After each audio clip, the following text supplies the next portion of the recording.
Assalamualaikum warahmatullahi wabarakatuh. Perkenalkan, nama saya Rahman Rizky Firdaus dari Prodi Ilmu dan Teknologi Pangan, NIM 2116004. Saya akan menjelaskan opini tentang techno-sociopreneurship. Yang pertama adalah pengertian techno-sociopreneurship. Techno-sociopreneur merupakan kesatuan wirausaha sosial inovatif, pengusaha yang paham dalam memanfaatkan teknologi, tetapi memiliki jiwa sosial yang tinggi. Pengertian teknologi adalah semua proses yang dilaksanakan dalam upaya untuk mewujudkan sesuatu secara rasional. Dalam hal ini, yang dimaksudkan dengan sesuatu tersebut dapat saja berupa benda atau konsep. Bahkan, teknologi telah menjadi suatu sistem atau struktur dalam eksistensi manusia di dalam dunia. Teknologi bukan lagi sekedar sebagai suatu hasil dari daya cipta yang ada di dalam kemampuan dan keunggulan manusia, tetapi ia bahkan telah menjadi suatu daya pencipta yang berdiri di luar kemampuan manusia, yang pada gilirannya kemudian membentuk dan menciptakan suatu komunitas manusia yang lain.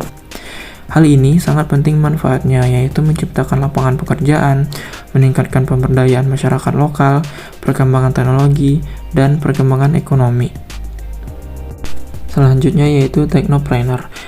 Technopreneur merupakan orang yang menjalankan technopreneurship atau seorang yang menjalankan usaha yang memiliki semangat entrepreneur dengan memasarkan dan memanfaatkan teknologi sebagai nilai jualnya. Menurut Hartono, technopreneur merupakan penggabungan dari dua kata, yaitu teknologi dan entrepreneur, yang artinya technopreneur mengandung makna tentang bagaimana cara pemanfaatan teknologi yang sedang berkembang pesat untuk dijadikan sebagai peluang usaha. Technopreneur baru muncul di akhir tahun 1990-an dan mulai booming di tahun 2000-an, semenjak teknologi internet sudah mulai merambah ke pelosok-pelosok negeri. Ditambah lagi dengan eksisnya perusahaan-perusahaan information technology atau IT, raksasa seperti Microsoft, Yahoo, Google, Apple, dan sebagainya, dengan income perusahaannya mencapai miliaran dolar per tahun. Hingga muncul seorang technopreneur sejati bernama Bill Gates sebagai orang terkaya nomor 1 dunia versi majalah Forbes. Technopreneur dibangun berdasarkan keahlian yang berbasis pada pendidikan dan pelatihan yang didapatkannya di bangku kuliah atau dari percobaan. Teknologi merupakan unsur utama yang digunakan untuk pengembangan produk suksesnya. Mereka yang disebut technopreneur adalah seorang entrepreneur modern yang berbasis teknologi.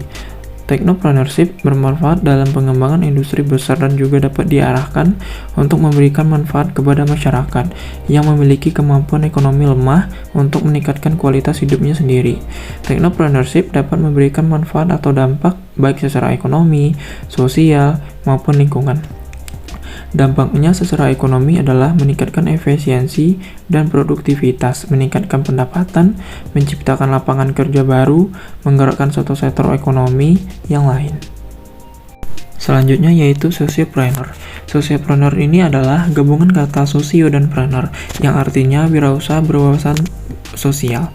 Sociopreneur adalah seseorang pemilik usaha dengan tujuan tak sekedar meraih keuntungan semata, namun juga mempertimbangkan kebermanfaatan masyarakat dan lingkungan. Karakter dari sociopreneur adalah fokus pada misi sosial, memiliki skala dampak yang besar dan inovatif. Menjadi seorang sociopreneur adalah suatu jalan bisnis yang tidak semua orang bisa memilikinya. Karena selain harus bisa memikirkan keuntungan bisnis, karakter bisnis ini juga akan menuntut kita untuk bisa memperhatikan dampak positif dan juga isu sosial yang ada di lingkungan sekitar. Tujuannya yaitu dari sociopreneur adalah memberikan manfaat sosial. Selanjutnya adalah entrepreneur. Entrepreneurship berasal dari kata entrepreneur yang merujuk pada seseorang atau agen yang menciptakan bisnis atau usaha dengan keberanian menanggung risiko dan ketidakpastian untuk mencapai keuntungan dan pertumbuhan dengan cara mengidentifikasi peluang yang ada.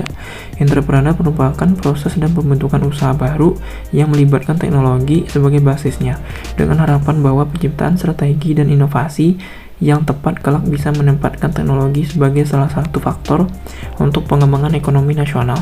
Kata entrepreneur atau wirausaha dalam bahasa Indonesia merupakan gabungan dari kata wira, yaitu gagah, berani, perkasa, dan usaha bisnis, sehingga istilah entrepreneur dapat diartikan sebagai orang yang berani atau perkasa dalam usaha atau bisnis.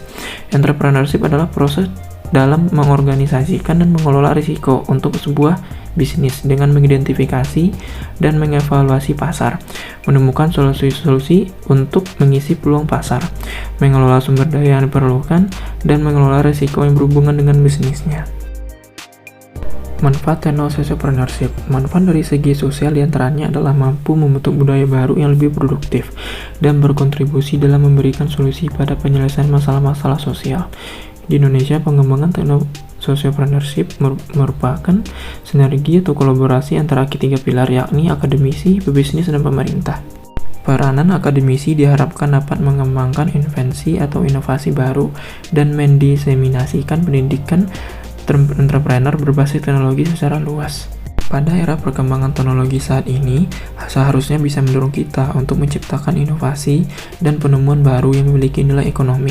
Techno-sociopreneurship menjadi salah satu strategi terobosan baru untuk menyiasati pengangguran di kalangan intelektual saat ini.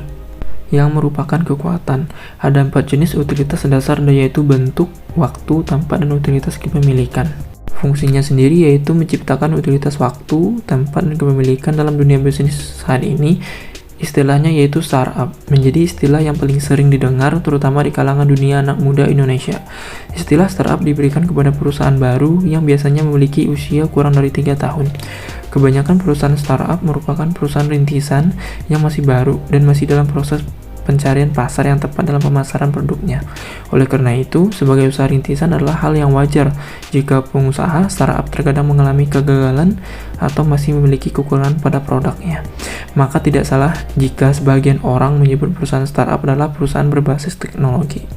Dengan memanfaatkan teknologi dalam merancang dan menjalankan usaha, hal ini memungkinkan perusahaan dapat dijalankan secara otomatis. Dalam artian bahwa usaha startup condong pada sistem bisnis digital yang sudah pasti akan terkait dengan dunia online, contohnya seperti Google yang sukses dalam search engine-nya, Facebook startup yang sukses dalam hal social network-nya, dan banyak lagi perusahaan startup yang bisa kita lihat. Dalam bisnis digital, pendatang baru dapat meningkatkan ancaman bagi eksistensi perusahaan incumbent. Namun, tingginya tingkat ancaman pendatang dalam suatu industri sangat tergantung pada besarnya hambatan atau barrier yang ada. Semakin besar hambatan atau penghalang bagi pendatang baru untuk masuk ke dalam industri, maka semakin rendah pula ancaman pendatang baru tersebut.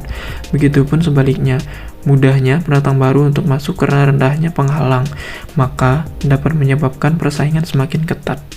Sekian, salam sukses dan terima kasih.